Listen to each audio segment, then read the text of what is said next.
Welcome to the Encore Audio Archives YouTube channel. I'm Taper Dave, and this is my channel. I've uploaded hundreds of talks here that I've recorded at meetings in West LA, and I've also recorded conventions starting in 2013. I've got a bunch of those up. And Walt and Mary Murray, the original owners of Encore Audio Archives, started the company in the 80s, and Walt recorded Joe and Charlie's and a bunch of stuff down in Vista, California. My sobriety date is June 20th of 1994. I hope you find something you like, so please like and subscribe to my channel and comment down below. If you want to hear something that I don't have or that you don't see, I'll see that I get it. Anyways, take care and have a great day if you want to. Tom W. from Oakland.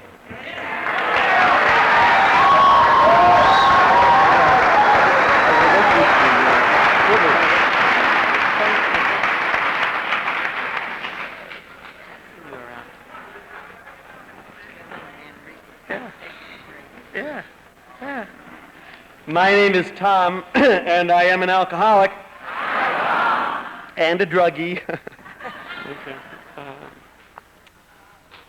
Oh my! Last time I was in Yosemite, I was about 8 years old, and I wish I could tell you I was sober. But I had someone reminded me. Before that, I had already discovered the wonders of mixing bourbon and Hershey syrup. And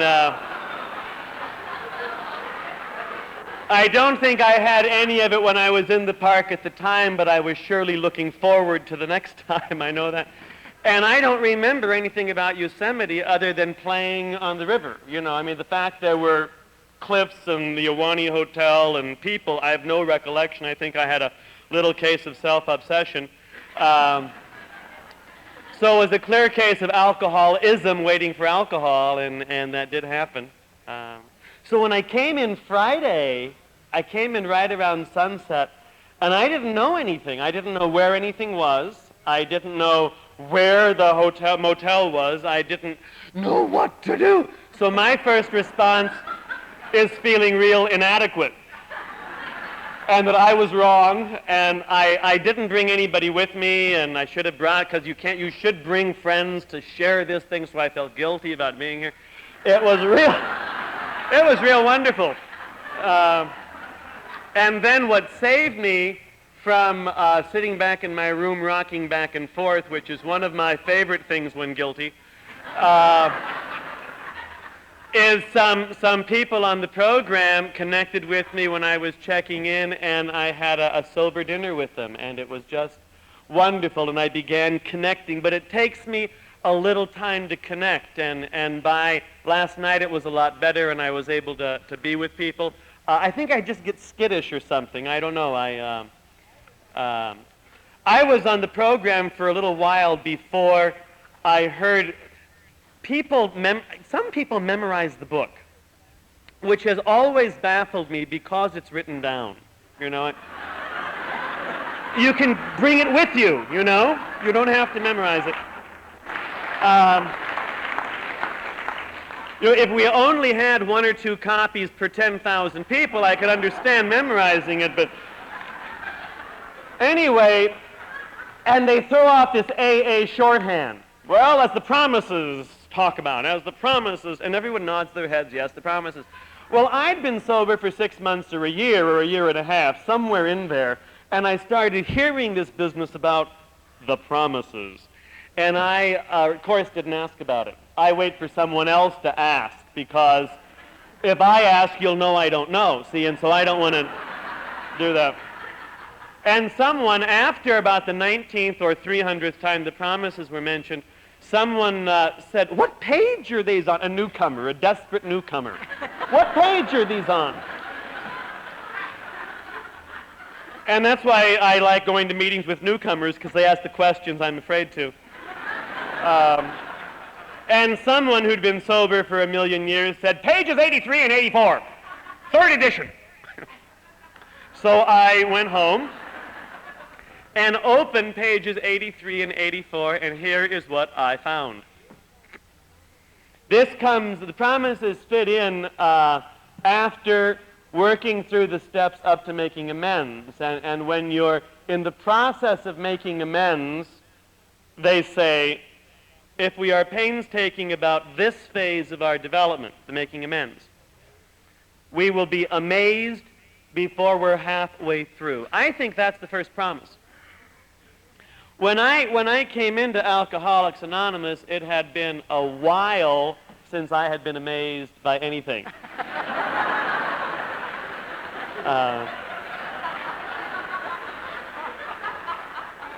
I was a little burned out and a little cynical. Didn't care much for people. And I had a little dose of self-obsession. As Eve mentioned last night, it's like being a little bit pregnant, you know. I mean, a little dose of self-obsession. And I can remember somewhere in early sobriety, the first couple of months, I suddenly started noticing things like sunsets. And I turned to the person next to me and asked, how long have these been going on? Some time now. It's like coming into Yosemite, and one of the reasons for the first couple of hours here, I thought I was feeling inadequate, but it wasn't that. It was a sense of awe. Awe of the splendor and the beauty of what can be done with a few ice cubes, as Bob mentioned last night. You know, and I'm capable of responding to situations like this. I mean, I find that wonderful. We will be amazed. So if any of you had a sense of amazement anywhere this weekend, you should know that the promises are being fulfilled in you. I think that's real true. We are going to know a new freedom and a new happiness. I didn't care. I wasn't interested in freedom or happiness. I just didn't want to drink again. You know, bottom line, I didn't want to drink again. And whatever you have to do, I was willing to do it. Forget this freedom, happiness nonsense. We will not regret the past, nor wish to shut the door on it. Ha! You know, I had never heard anything more foolish in my life. I had nailed the door shut on a lot of stuff. And a lot of people. They were inconvenient. We will comprehend the word serenity and we will know peace. Again, to me that sounded like a Hallmark card. Who cares? You know.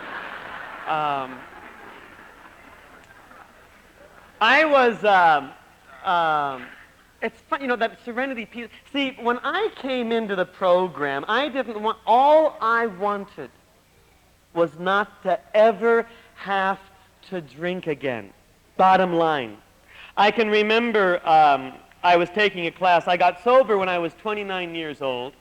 I had just completed my second year of the study of theology for ordination as a Roman Catholic priest in the Jesuit order at the University of California's Graduate School of Theology. And I was up to here with a lot of stuff, you know. And I came into the fellowship, and at my first meeting, which was in Oakland at 2910 Telegraph at Central Office, I wandered. It was an old-timers meeting. I was the youngest person in the room by 1,000 years. I was very hairy. Everyone else had crew cuts and tattoos. And I wandered into this place, and I can remember at that first meeting, I didn't feel hope. Excuse me, I did feel hope. Some people say they come in and feel a sense of wonder or home or safe. I felt hope. And hope for me is a different kind of feeling. Hope is not a good feeling for me, and part of that comes from my tradition. When I was in fourth or third grade and I went to Catholic school, a lot of things are explained to third graders that are real important, like, you know, what happens after you die with all this conviction. And we were told that if you died and were real extraordinarily fine, you went directly to heaven. Now, the two people that got that prize were Jesus and his mother. If, on the other hand, you were really awful with no redeeming features whatsoever, when you died, you went directly to hell, you did not pass go, you did not pass, collect $200. What about the 95% of us in the middle? Well, there was a place called purgatory. See? And purgatory is where you went to get cleaned up, you see. So we would ask, as third graders with huge eyes, as all this is being explained to us, that what is the difference between hell and purgatory? And then we were told, hell is a place of fire, brimstone, anguish, suffering that goes on forever. Purgatory, on the other hand, is a place of fire, brimstone, suffering, anguish, and torment that only goes on for 100 zillion years.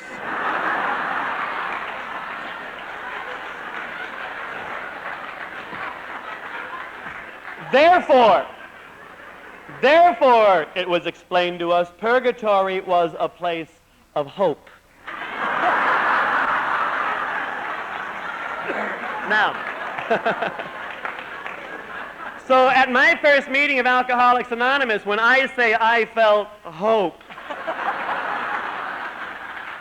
do you get the picture, And what occurred, the hopeful reflection, as these people were chattering and laughing and talking and being so glad to be alive on a Friday night without a drink. And I hadn't had a drink in 2 days, so I was feeling wonderful.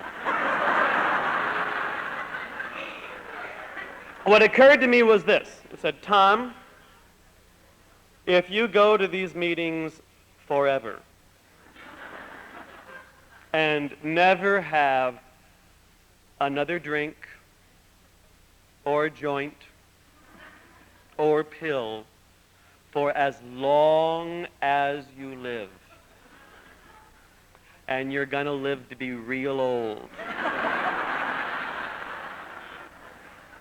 If you do that, the hope is it won't get any worse. And in August of 1976, that seemed like a bargain. I was willing. I knew I'd never laugh again. I knew I'd never have a good time again. I knew I'd never relax. I knew the headache would never go away. I knew food would never stay down. But as long as it wouldn't get worse. Oh, thank you. 6 months later, I was taking a class taught by this madman.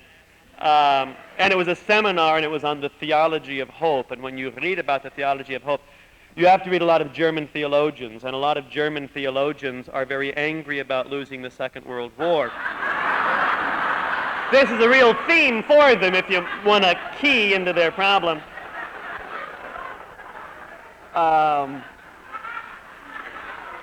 Anyway, at the end of the class, we were to share intimately something that we found personally hopeful. And there, people were talking about stuff and so forth, just wonderful Hallmark card stuff. And I remember saying, and there were like 5 or 6 other people in the class, I said, I'm real hopeful right now that I can die without being institutionalized.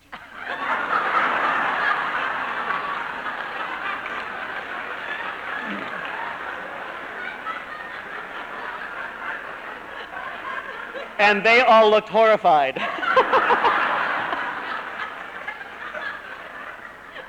And that was one of, I was, 6 or 7 months sober at the time. It occurred to me that is the reason why we go to meetings, because we know what that means. Earth people just, see,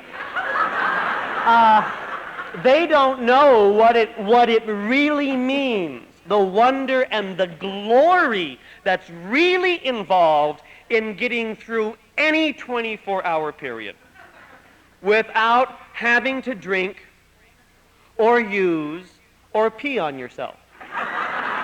They just don't know. So, I'm all for hope.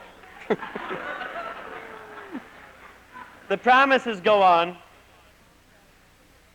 no matter how far down the scale we have gone, we will see how our experience can benefit others. That seemed theoretical enough for me to buy.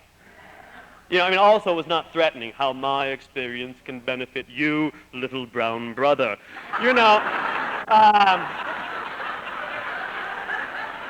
That sentence is the foundation for the colonial empire. I can hold on to that.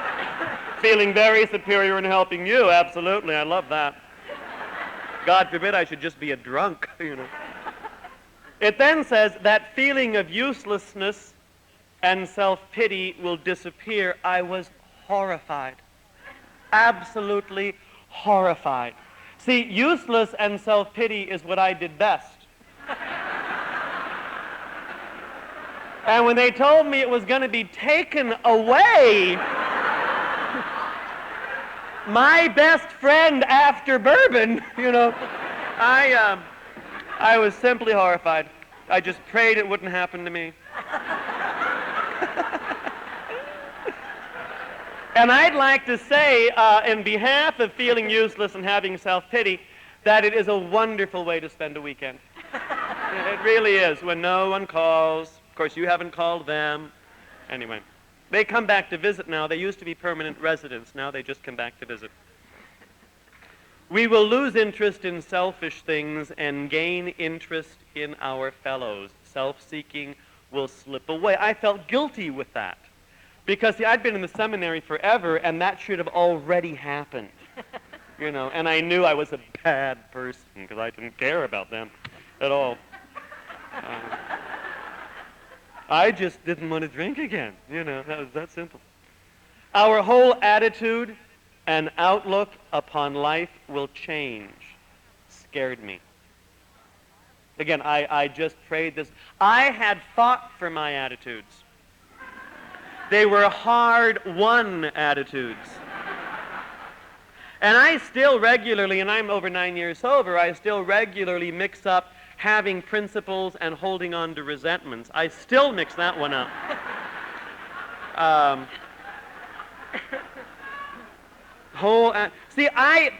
What I found out, Eve mentioned it last night, there is a lot more to not drinking than not drinking. And I hated that for a very long time. And there was it was one of the articles talking about the program of recovery in AA. It was in one of the magazines circulated nationally. I forget which one. Maybe it was Newsweek. And they said, what do you have to change if you want to stop drinking? And the answer is everything. Just everything, that's all. If there are any newcomers here, I didn't say that. Just keep coming back. What I need to know on that is, I have found recovery is real slow. Like glaciers going through Yosemite are real slow. And slow is real. I'm a speed junkie too. I thought if it wasn't 90 miles an hour, it wasn't worth paying attention to.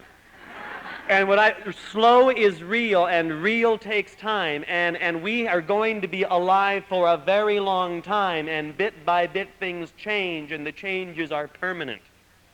And I have great hope in that slow recovery process. I also believe, right as of today, that the first 5 years of sobriety are real early years of sobriety.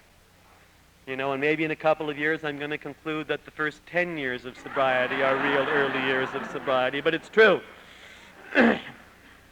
It then says, fear of people and of economic insecurity will leave us. I've heard that this way. Fear of people will leave us permanently, and we'll all get rich.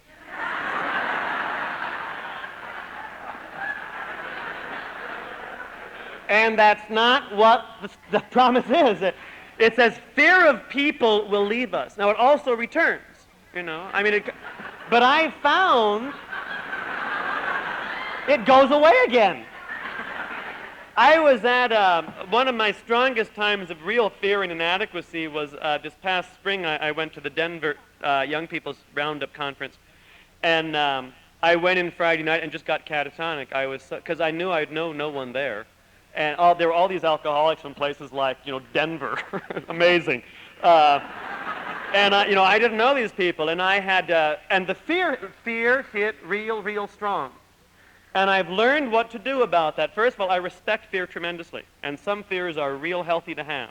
On the top of, the dome, there's an honest fear that kind of comes to you, that keeps you alive. I think. But what I did is I went to my room and I kind of breathed deep for a while and walked around, and then when I had a little bit of presence of God, I wander out and I looked at people. And I look at faces, and if I look at a lot of recovering faces, some of the fear starts to go away. And then what I need to do is find some poor sucker frozen against the wall, and I can wander up and say, hello, and start a conversation. It's never a real warm conversation because both of us are busy being terrified and self-obsessed. But it starts, and give me about 18 hours, and most of the fear goes, and I can function. Fear goes. The other fear is fear of economic insecurity will pass away. I met one guy in Marin County who had done his fourth, fifth, sixth, and seventh step a year ago and still hadn't made $100,000. And he concluded he needed to take another fifth step. And I said, that's just not true. It says the fear of economic insecurity passes. I'm still very economically insecure for a lot of reasons, many of them voluntary. And the difference is I'm no longer terrified about it. I still bounce checks. It hasn't happened in a couple of months, but it does. And the reason I still bounce checks is because when we were learning how to subtract, I was busy. Kind of like being here playing, in the water, busy, don't bother me, what dome? Vague recollection of Camp Curry. What I do now when I bounce a check is I call the bank. I no longer have to change banks, see? And that's real progress. I'm of the opinion also that someone is a financial success if they pay their bills. Period. Period. We have this, there's this awful thing where, I think it's an awful thing, but if God really loves you, you'd be very rich and very white and very blonde. And I think that is spiritual cancer. I really do. I think if anyone was going to be the first millionaire, to my understanding, it would have been Jesus. And Scripture tells us that he didn't have a place to regularly lay his head down. He was a vagabond, probably had a headband wrapped around his head and, hanged out asking for spare change. We forget that. We will intuitively know how to handle situations which used to baffle us. Now, that promise started coming true for me. It was one of the first ones that I noticed. And it came like this. It had to do with the holidays. The holidays are coming.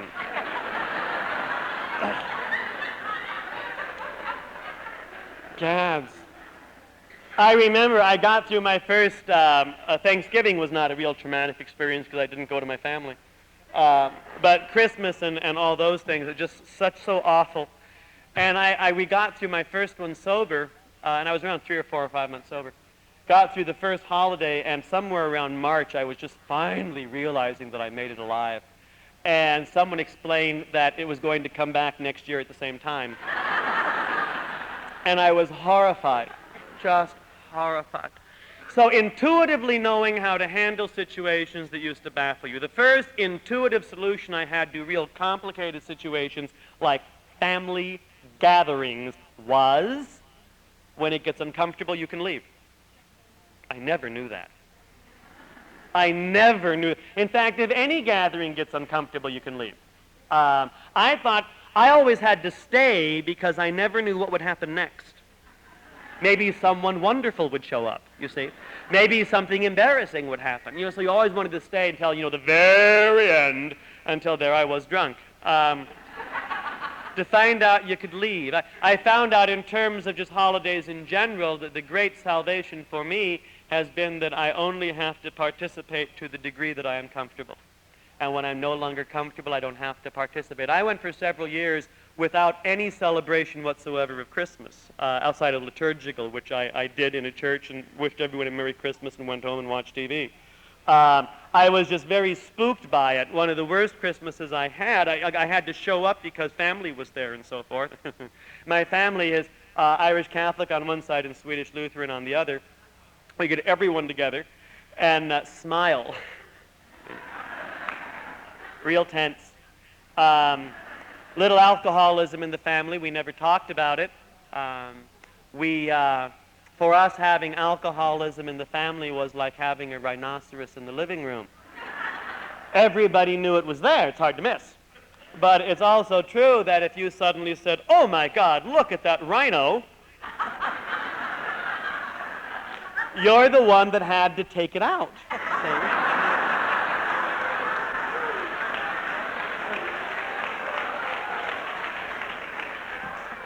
So no one volunteers for that job. Instead, what we do is we learn how to play Let's Decorate the Rhino. You can put tablecloths over them, and this time of year put cute little lights around the horn, and it looks just like a tree. You walk around it, of course, and rhinos sleep a lot when they do get up and run around the house. What we had to do was throw ourselves up against the wall, preferably in the form of the cross, and wait for the rhino to stop moving. And when the rhino stopped moving, we'd come down and say, oh, my mother would say with her chorus, "Act like nothing happened." Those are the words she wants on her tombstone, act like nothing happened. Amazing. So I went to one Christmas, and this was 2 or 3 years sober, and it was in a little town in Northern California, and a lot of people were there who did not like each other. And I ended up sitting down at the table next to 3 people who were rabid anti-Catholics. And they kept telling me how the Pope was Antichrist, and I tried to explain to them that I didn't care. And it went on, from there.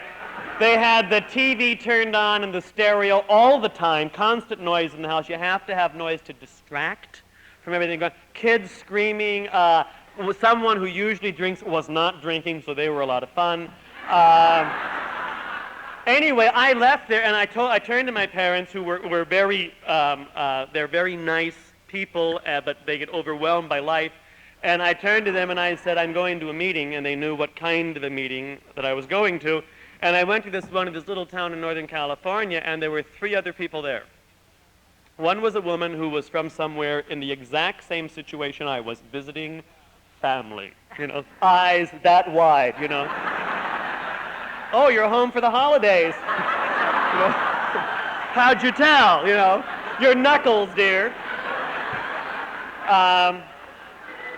The chairman, the guy who was secretary, it was a little discussion meeting. The guy, thank God.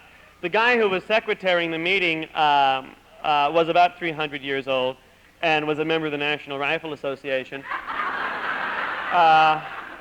and had an accent that was exactly like Lyndon Johnson's. Now, I used to drink over Lyndon Johnson for years over. I could just hear that tone, and I would reach for a bottle and go through a lot of stuff. See what I mean about principles and resentments? I mean, they just all get bogged up inside of me. So I tried to tune him out, and the only local who was at the meeting who wasn't Lyndon was this fellow who was sober about 9 days, and anyone have a topic? His topic was, "Why won't you people let me bring my knife into the meeting?"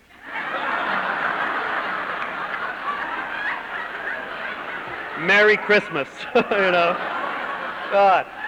So, I drove back to Berkeley, where we have real AA, and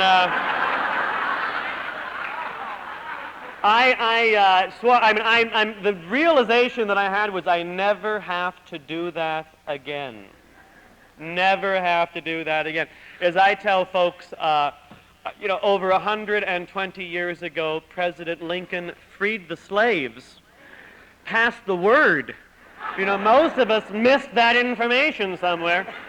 And I didn't even celebrate it all because I couldn't. I was just too much of a basket case. And then after about 3 years of not celebrating, I bought a cactus about that high and decorated it. And then, eased my way back into it and finally started going back to spend time with my parents and a very small amount of the family Christmas Eve. And I found that I am fine with my family for up to 3.5 hours. And then I get nuts, which is my problem, not theirs. And therefore I go for up to 3.5 hours and have a wonderful time, and I really enjoy it. And then I leave and I go to a meeting. And I've been able to do that for the last couple of Christmases, and I'm just realizing from being a Scrooge and a cynic, I've grown to really love the holidays. And that's because I've learned something about limits, and something about what I'm capable of, and something about intuitively knowing how to handle situations that used to baffle me. I still don't go to a lot of cocktail parties because I just get nuts there, so I don't go. I haven't sent Christmas cards in 10 years. Last year I bought some, though.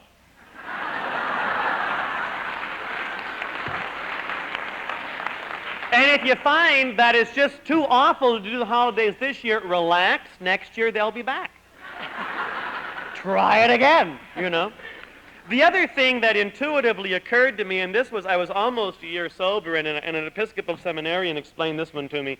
He said, if it's after 11 o'clock at night, and it seems like a good idea, it's not.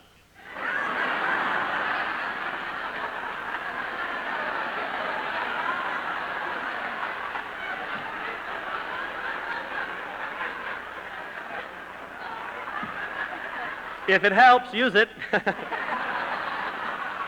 This is why I always carry a watch. Okay.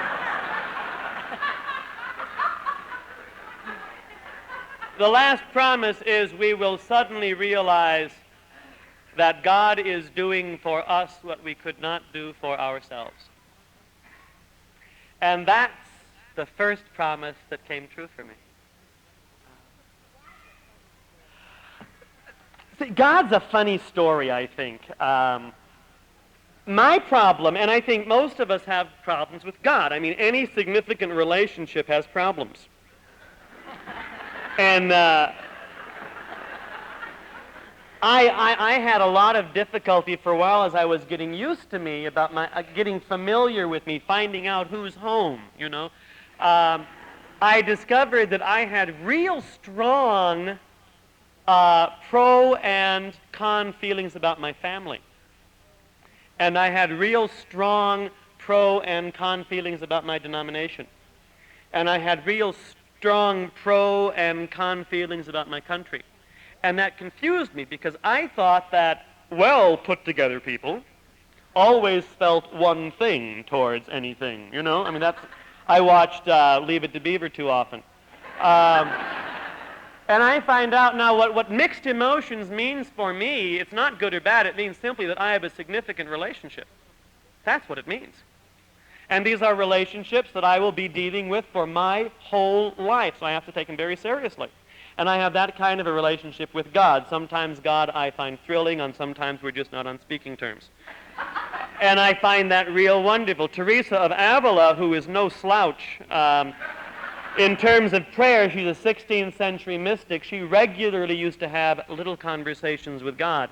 And she would, she was going from point A to B, and her horse shied, and she was knocked off her horse, and she landed on the ground, and she got up, and she shook her fist at heaven, and she said, God, no wonder you have so few friends. Look how you treat them.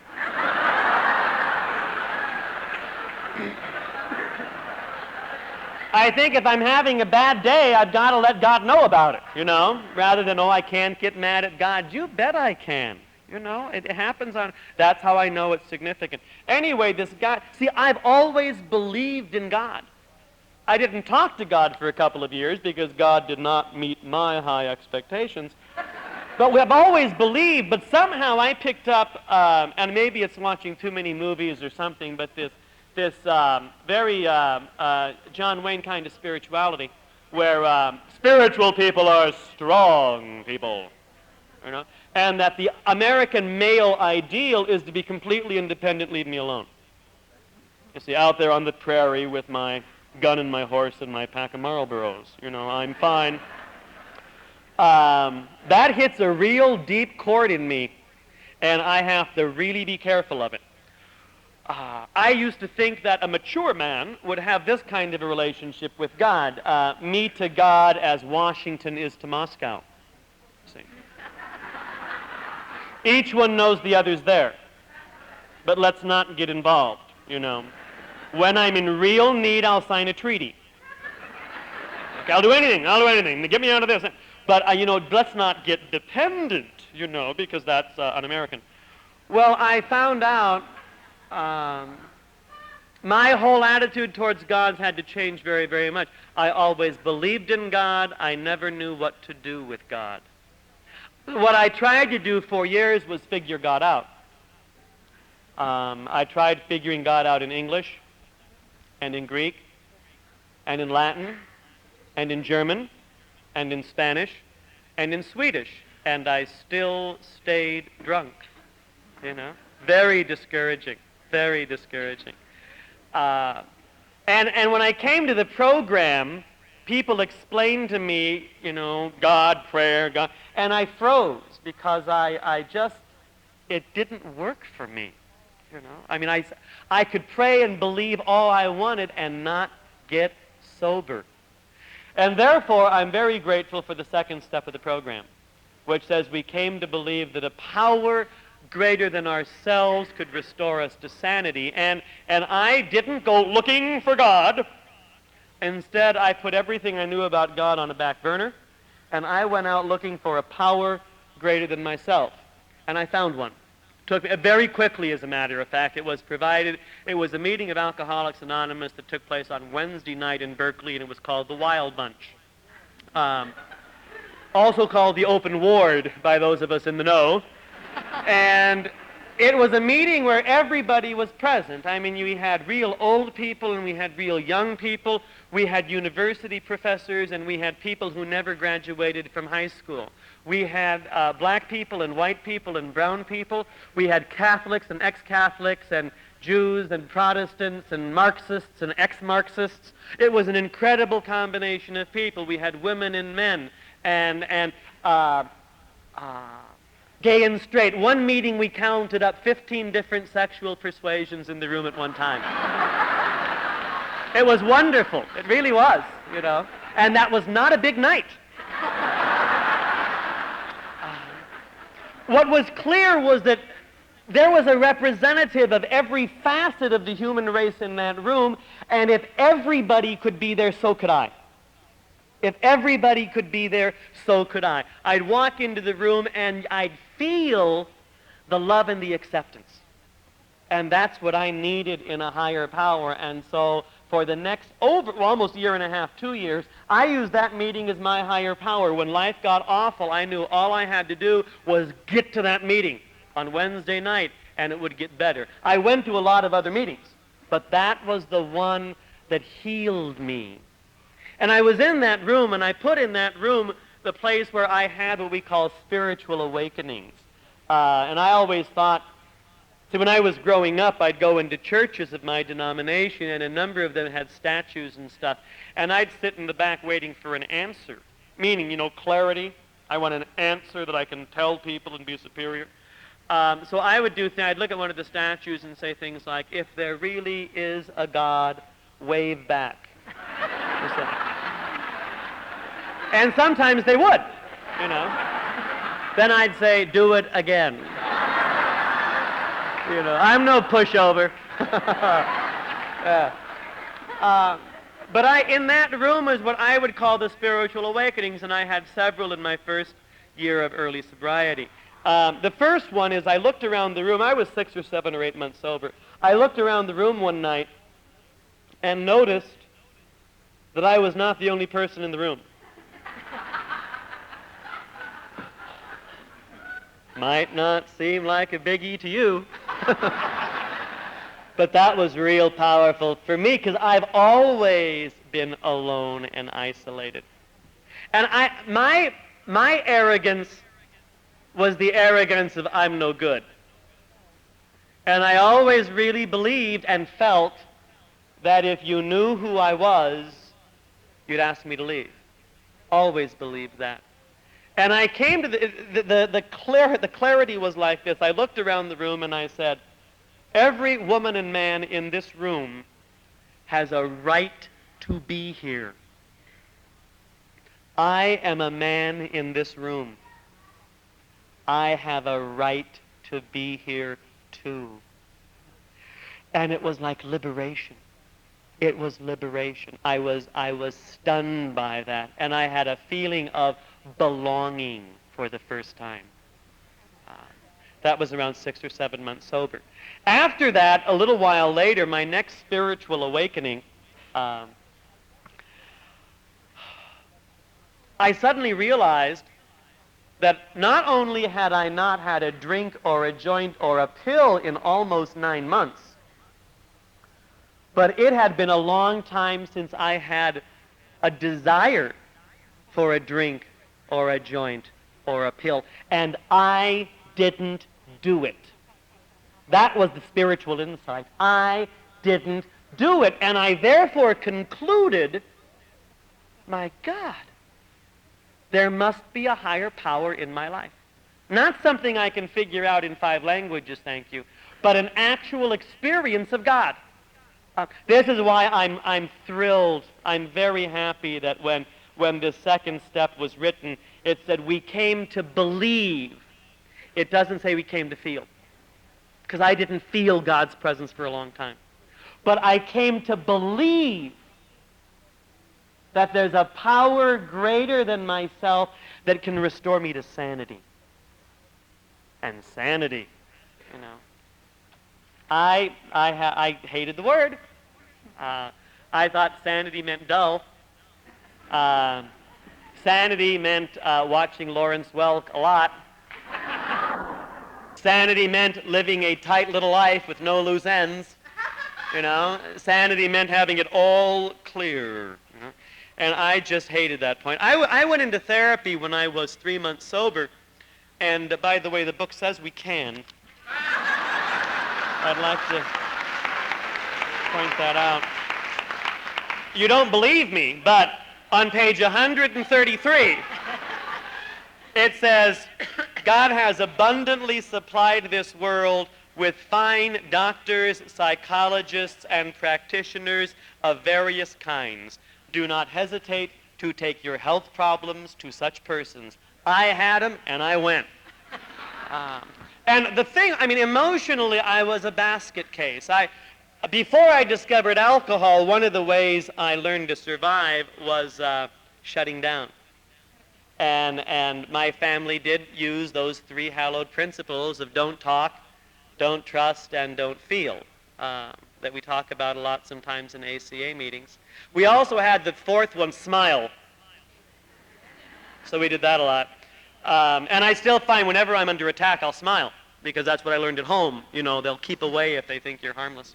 So when the alcohol was removed from my system, and I didn't come into Alcoholics Anonymous in a lot of pain. I came into Alcoholics Anonymous numb from head to toes. I didn't feel anything other than awful, and I had felt awful for years. But when alcohol and non-habit forming marijuana are depressants, and when you take both of them at a daily basis for years, you get real depressed. You know, doctor, why am I so depressed?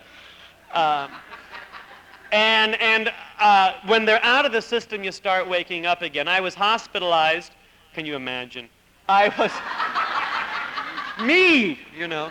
I was hospitalized for alcoholism, went through a 21-day program, and the unit next to my unit, where we were just drying out and I was too young to be an alcoholic, was the burn unit.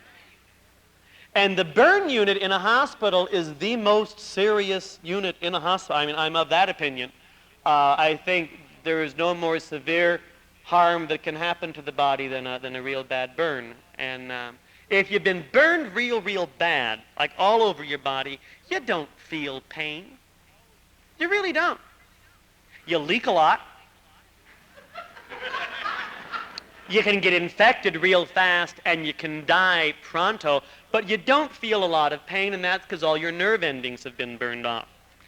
When the nerve endings start growing back, you feel pain. And this is why you'll see these incredible women and men who work on the burn unit as staff. They'll be going around to people who are screaming in agony, and they'll tell them, this pain means you're getting well.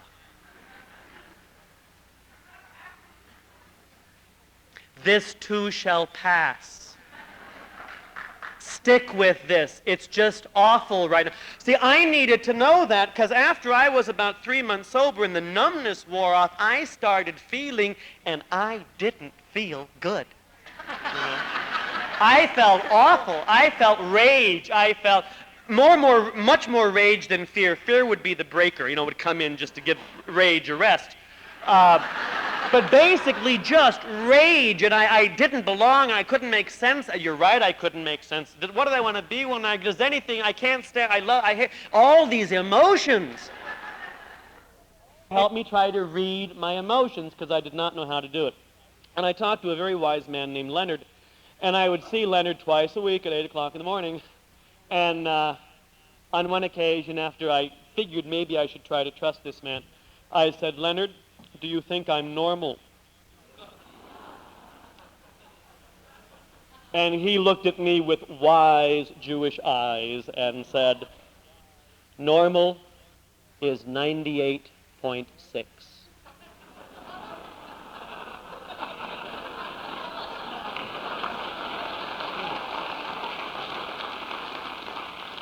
And I knew I did it wrong, I've asked the wrong question. Well, now, for years I believed normal is 98.6, and it is, but there's one other normal that I'd like. Normal also means whatever is going on in your neighborhood. That's normal. And it has no other meaning. So if you talk about normal a lot, people will know where you live.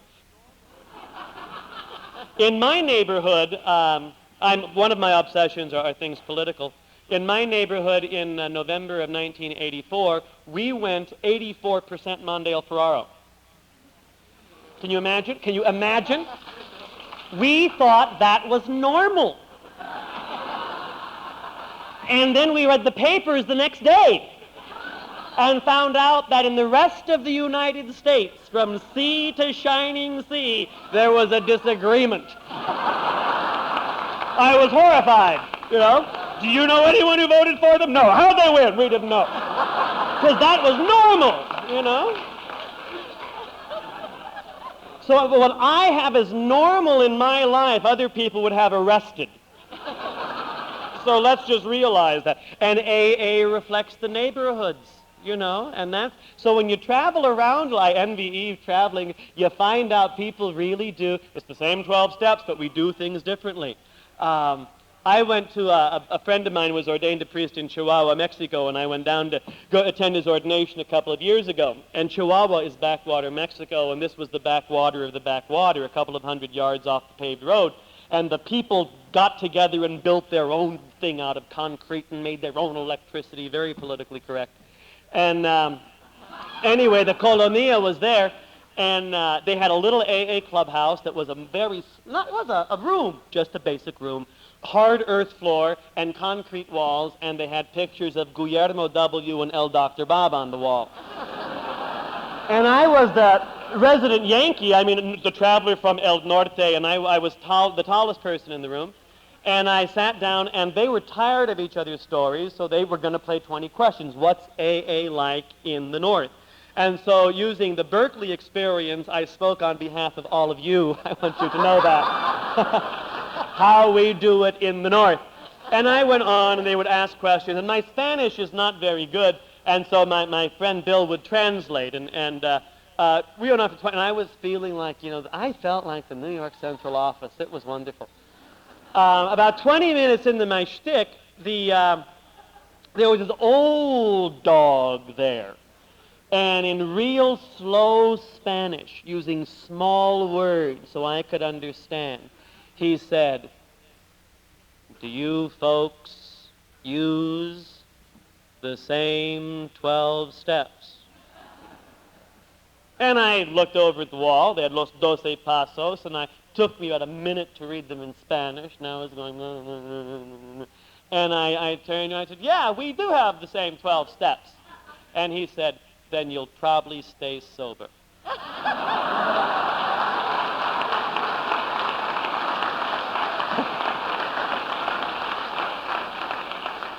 Oh, my. Anyway, back to normal. What's normal? Leonard and I continued our discussion, and he said, Tom, I think what you're looking for is the word healthy. Are you healthy? And that was a word I've never used in relation to myself, because I've always had sickness fantasies where I'd had secret diseases, and late at night I'd hear them eating my leg and so forth. I knew, you see. And that still happens occasionally when I wake up I know it's terminal, and oh God, I've got it. So that's just my mind having a meeting. So I've learned not to take it all that seriously. But he said that the word sane comes from the Latin word sanus, and sanus means health. Sanitation comes from there, sane comes from there. When you're sane, you're emotionally and psychologically healthy. I'm waiting, I'm waiting for any identifiable word there. And I said, well, how do you spot healthy people? And he said, healthy people can do three things. He said, healthy people are capable of working. Healthy people are capable of loving. And healthy people are capable of playing. If you can work, love, and play, you're a pretty healthy person. And I said, go on, I'm waiting. And he said, what your alcoholism did, Tom, was it destroyed your ability to work. You couldn't leave your room. And I said, I could too, And he said, I'm talking about 2 days in a row. He was getting picky, As far as loving went, I listened to too many country western songs to have any healthy idea of what love is.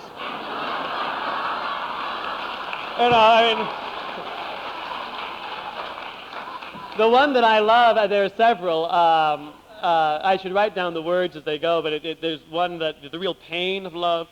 You don't know love till it's chilled you to the bone, till it's turned you inside out, till it's smashed you on the floor. That's love, real love. And so love has always had this tremendous hormonal roller coaster quality to it.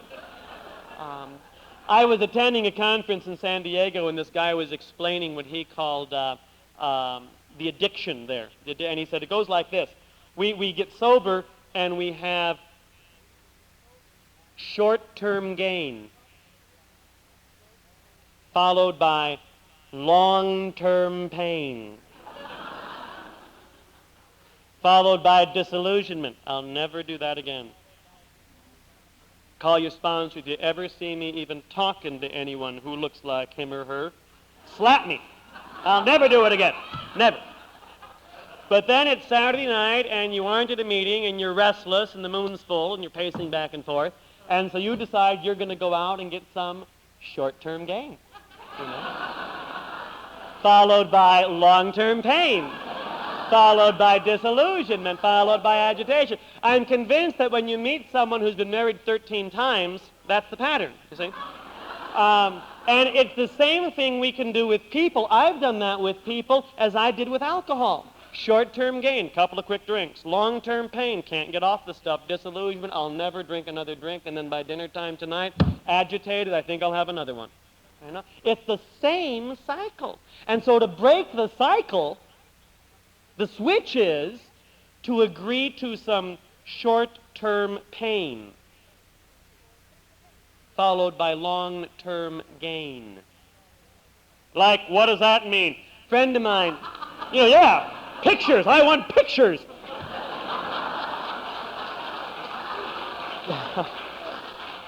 A friend of mine started dating when he was around 2 years sober, and he dated 5 women in the course of that year, and 3 of the 5 were suicidal, or attempted suicide. And it occurred to him that this was probably slightly higher than average odds.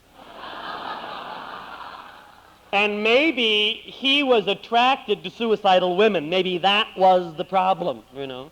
And so he had to realize that what he would do is go into a room full of people, and he would see her. And his breath would go away, and his pulse would start pounding, and he knew that sex would be so good pigeons would fly out his ears. I mean, this was going to be fabulous, you know. And his therapist told him, the next time you see a person like that, don't even say hello. That's a drink with 2 legs.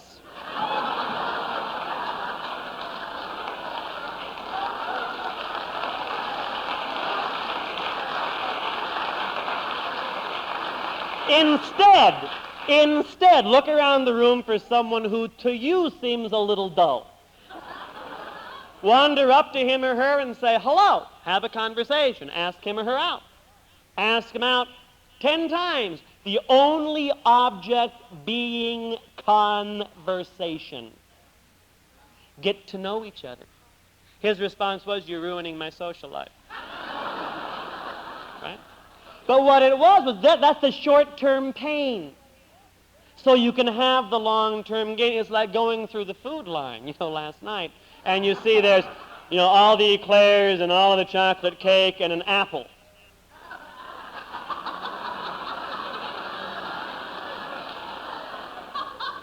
Choice is clear, right?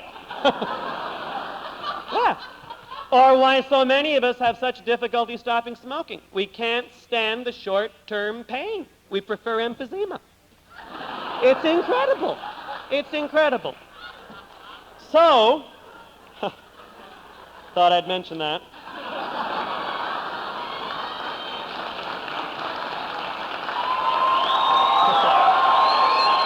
As far as the loving goes, learning how to love somebody, it means learning how to wish somebody well. Love is not feelings. Feelings help, but love is actions. Love is how you behave towards someone else. It's not how you feel all alone in your room. It's acting without manipulation. It's acting honestly. It's acting gently, one day at a time, giving where it's possible and setting honest limits and, you know, allowing reciprocation. Some of us, 7, 8, 10, 12 years sober, even get into relationships where there's give and take. It's incredible, and it happens, and you see it, and it's a clear sign of God's action in our lives. As far as playing goes, I was raised to believe, this is the work ethic, the Swedish Lutheran background, play is a waste of time. Real people work. Good people work a lot. And real good people never take time off. That's how it worked in my life. And so I can stay real busy but get nothing done. Learning how to play, my shrink told me, if I didn't learn how to play, I'd never get well. And I didn't know what to do. Where do you start? How do you learn? What do people do? And he said, you have to go out and look at what people on the planet do for play. And what playing is very intimate stuff, by the way, because what's play for me might be work for you. It's very individualized. I find for play, now at 9 years sober, what I do for play, in addition to coming back to Yosemite next year, I cook. See, now, I don't do that for a living. If I were a woman who had 12 kids, that would not be play. You know? But it's playful for me because I live in a community with 5 other priests, and we live in Oakland, and 2 nights a week I cook, and it's always a surprise. Who knows what's going to happen? It's kind of fun. I also find working in a garden for me is playful. Because the word play here, I don't want to convey wasting time. The word that I would put underneath it is the word recreation. And recreation is that thing that recreates my insides, that recreates my soul, that nourishes me, that allows me to live, that allows me to connect. So for some of us, that's going to the ocean. For some of us, that's backpacking. For some of us, that's collecting stamps. For some of us, it's going to museums. There's a zillion things to do for play. I have not been bored since after I was a year sober. Because all of a sudden things start opening up and I start trying new things. Like the maple mousse, at the Iwani. It's just a sensation. I might have to go back and have a lot more of it fast, for some short-term gain. And the working thing, learning that we can change jobs. I think a lot of us get sober. I was a teacher. In fact, a thrill for me. There's a drunk here that I taught 12 years ago. And we were both probably drinking a little at the time. And it's I taught for 7 years, 4 of them sober. And I found out that things I did drinking, I can't do sober. And therefore, a lot of us get sober and find out that jobs no longer fit. That's terrifying for a man. Perhaps also for a woman, but I haven't had that experience in this lifetime. Because a lot of males, who I am what I do. And an unemployed man is a castrated man. That's one of the biggest crises. As far as things social go, it's not just you don't have a job, you don't have an identity. And when a lot of us go through periods of unemployment or where we can't work, it's not a minor event in the life of an American male. It's a major one. Well, finding out in work as a teacher, I could change jobs. My real understanding of work right now is means that you're able and capable of showing up when you agree to and doing what you agree to. Those are the two elements of work. Some jobs, are 9 to 5, Monday or Friday. Other jobs are weekends. Other jobs are evening. I know one fellow I was sponsoring for a while had the swing shift, and he was embarrassed by it because it wasn't 9 to 5, Monday to Friday. That's a real job, So work is very big, And learning and my style of working may not be your style of work. I found as I was restored to a position where I could work some, love some, and play some. Sometimes I'm better than others, sometimes I don't do that. But I'm capable. It was a clear sign to me that there was a power greater than myself involved in my life. That's the proof of the existence of God in my life.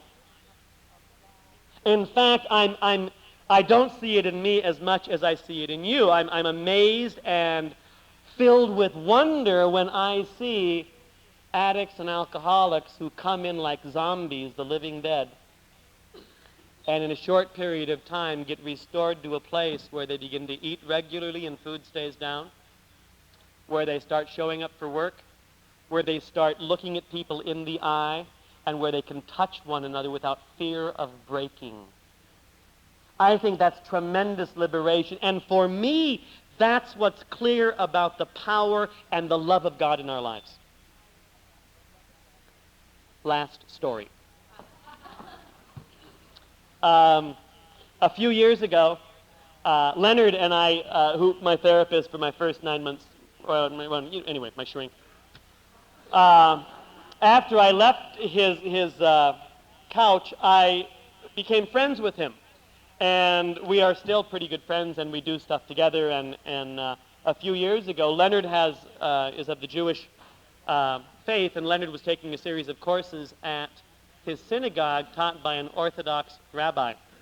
And so I figured I'd really like to go. I've always felt a real kinship with things Jewish, intellectually and emotionally, figuring that anything I learn about things Jewish, I'm learning about my own denomination, because the sources of Scripture and my whole church is Jewish. So I went for a lot of reasons.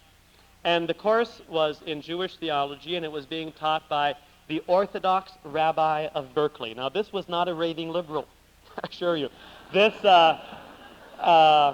he knew I was a priest. Most people in the class were either people who were born Jewish but had never done anything about it. So that was like going back to their roots. It was a rediscovery. It was finding out how any of this works. And Gentiles who were converting. And then there was me. And so the rabbi and I talked on a couple of occasions, and he knew my background. Anyway, in one class, the rabbi was taking questions, and one woman in the class raised her hand, and she said, "Rabbi, what is a blessing?" And I don't know what you know about rabbis, but rabbis don't usually fire back answers. There's a tradition instead that's very old of answering a question with a question. So questions like, is it lawful to pay taxes to Caesar? A good rabbi would say, whose picture's on the coin? See? Caesar's. Give it to him. Next. You see how it goes? And if you can't answer with a question, what you're supposed to do is tell a story. Two men run the road to Jericho. Okay. Well, what's a blessing? And the rabbi stopped for a second and fooled with his beard, which is why we have beards. And they're wonderful, wonderful. And he said, Moses wrote that when God created the heavens and the earth, it took 6 days. And at the end of each day of creation, God looked at what God had made and said, this is good. This is good. So God made the big light and the little light and said it was good, and God drew dry land out of the water and said it was good, and God made sheep and cows and goats and avocados and said they were good. And on the last day of creation, God created the human being and didn't say anything. And the rabbi said, any conclusions? And one of the people in the class said, people are no good. And the rabbi said, that's a possible conclusion. And that's why it's a bad translation. He said, in English, the word good means too many things. You have a good book, the good book, a goodbye, buy this, goodbye, a good person, a good soda. What a good day, have a good day. What good means too many things in English, the rabbi said. In Hebrew, and then he looked at me and said, which is what God spoke.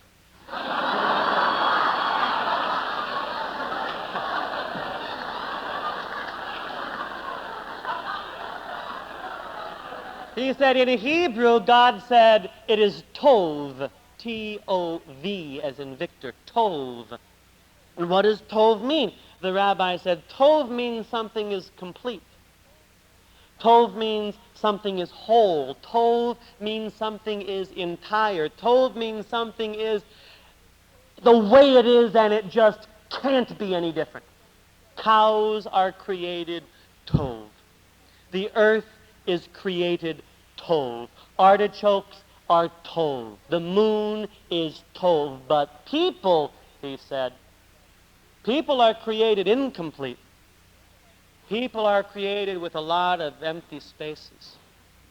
This is why the rabbi said, by the way, that some of the rabbis are convinced that this is still the 6th day of creation. Because there's still so much to do. And the reason we're part of the 6th day is because women and men are necessary to complete the creation, to do the work, foundational work, to build a world where it's safe to be a child. He went on to say, as you travel along life's path, as you trudge the road of happy destiny, as you're on your journey, as you're making your pilgrimage, as you're doing what's in front of you, anything that gets behind you and pushes you forward, Anything that gets in front of you and drags you ahead, anything that gets down deep inside of you and pushes you and shoves until suddenly there's more room, anything that does that is a blessing. And he said, lots of times blessings don't feel good. And lots of times you don't know it's a blessing until it's long gone. And you look back at a circumstance or a happening or an event that you knew was going to kill you. And you find out that it opened doors for you that you never even knew were there. When he said that is when it became clear to me how and why alcoholism is the greatest blessing in my life. Because it found me a very scared, very brittle, very bigoted, very angry man. And today it's better. Today it's better. What we're supposed to do at any meeting is share experience and strength and hope. My experience, strength, and hope is simply this. If you go to lots of meetings, if you don't drink in between meetings, and if you don't use no dope, one day at a time, we will grow into persons who are capable of working and loving and playing. Thank you.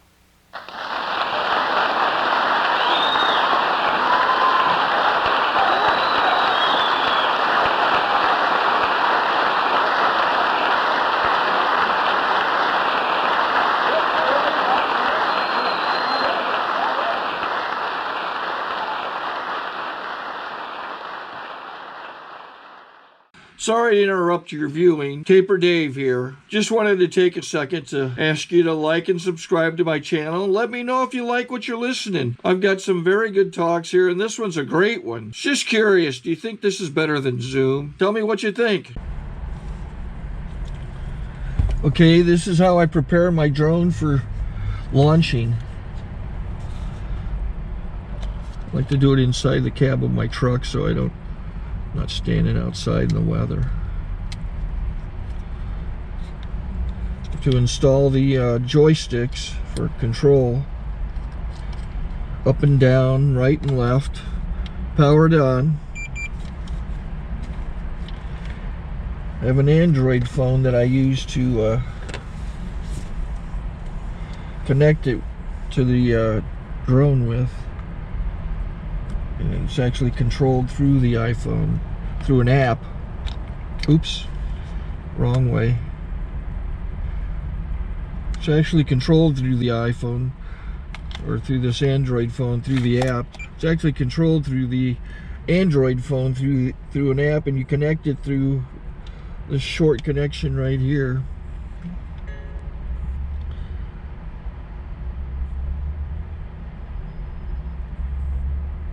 Remote control connected. Remote control's connected.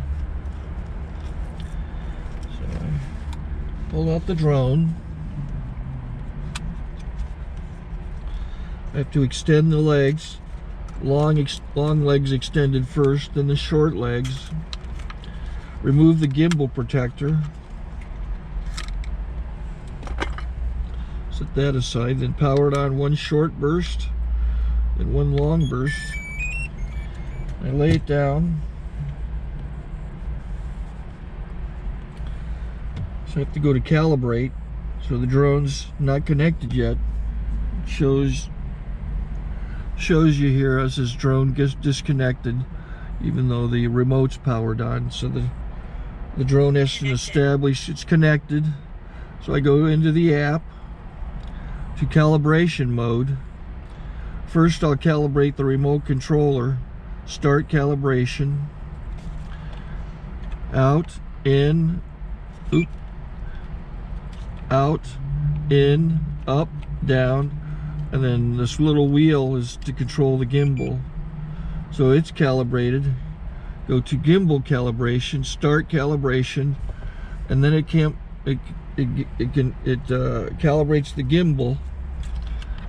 I don't know if that shows up. The gimbal's moving all over the place. Changes, you can see it on the video. And I'm calibrated to take off. It's acquired 7 satellites at the moment. There are 26 satellites up in the sky, which it has to acquire before you can take off. So it's connected. It's got enough satellites. This is white. I can go to press this little arrow button, swipe right to take off, and it would start the motors if I slid this to the right. But I'll wait till I get outside. Don't want to do it inside.